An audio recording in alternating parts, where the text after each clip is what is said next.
Are there practical things that you do when you have writer's block or when you're feeling a lack of inspiration to help you sort of reset your mind?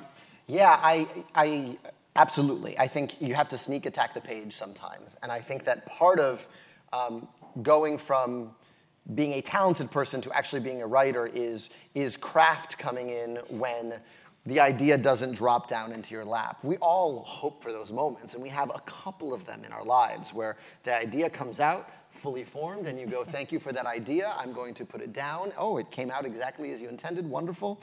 That's very rare. More often than not, you're sneak attacking the page. And so I've learned, I think, the best way I get out of my own way is to really be anti-superstitious when it comes to writing. Don't worry about being in this place and having the just right moleskin and having a certain, light in the air. I write best from 3 to 3:45 p.m. Right.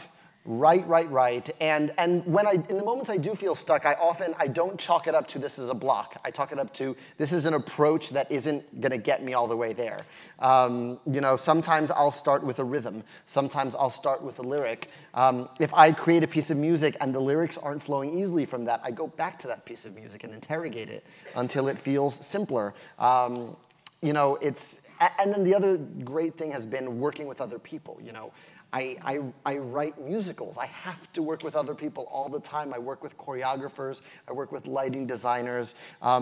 In those moments where Andy Blankenbuehler comes up to me, and he never does this, and says, I think I need a little more time at the end of Room Where It Happens to bring it home.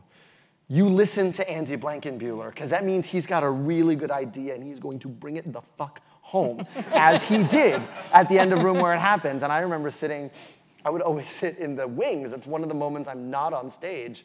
And I would watch the end of Room Where It Happens, which is truly one of the great staged endings ever. He jumps in the reflective and the fucking...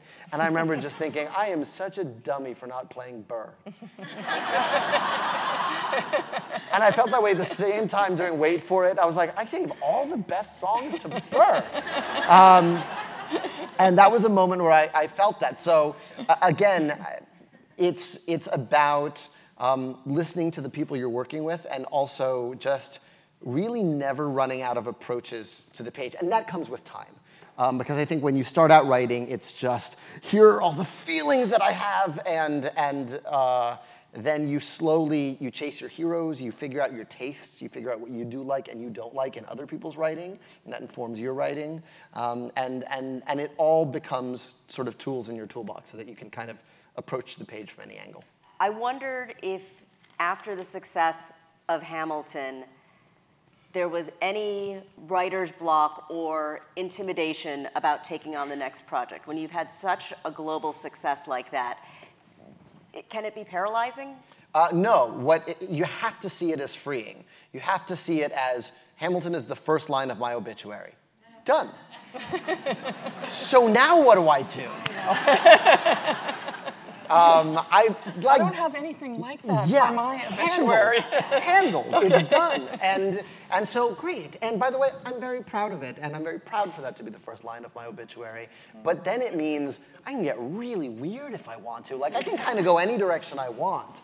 And so it forces you to sort of interrogate what you say yes to in a very real way, because I don't have to be doing this. I want to do this. And it really is, it's freeing, actually, because you think, all right, that's handled, legacy handled, so what else can I get done in my time here?